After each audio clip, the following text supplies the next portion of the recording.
Alright, hi, so I'm going to show you how to remove the weaving from the loom. I have secured the warp threads along the top with a technique called a double D lock knot, which I'll share another video of.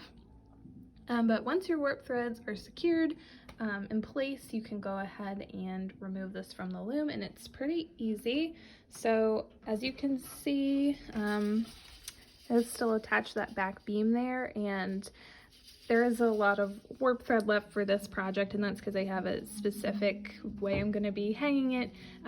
You may have less, and that's fine, but I kind of like to cut off as close to the knots just so that I have extra warp thread just in case, you know, that gives me options, I guess, for how I can hang it then. So always better to have a little bit more. So I'm going to roll this up so that I have those knots exposed to me.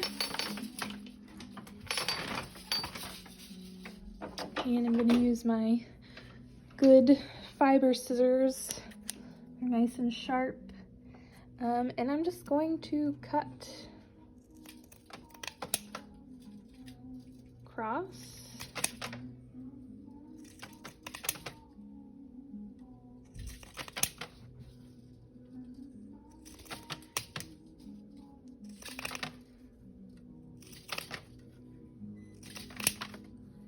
And the pieces,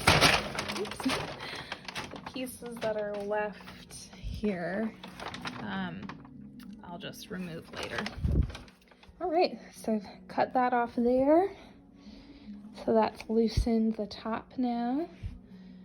And I'm just gonna grab all those warp threads. All right, and then to remove it from the bottom beam, I'm going to loosen this beam, and then it should just roll right off.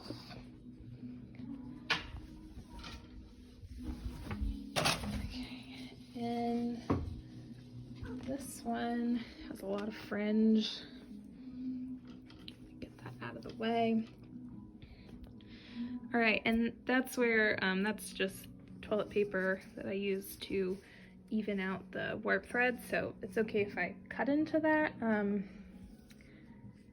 do want to leave this one kind of long, so I'm actually going to go through and untie these knots, which is going to be difficult to do with one hand. So, yeah, so what I would usually do is just cut along this, and then you'd have these loose warp threads that you would need to tie knots in to secure.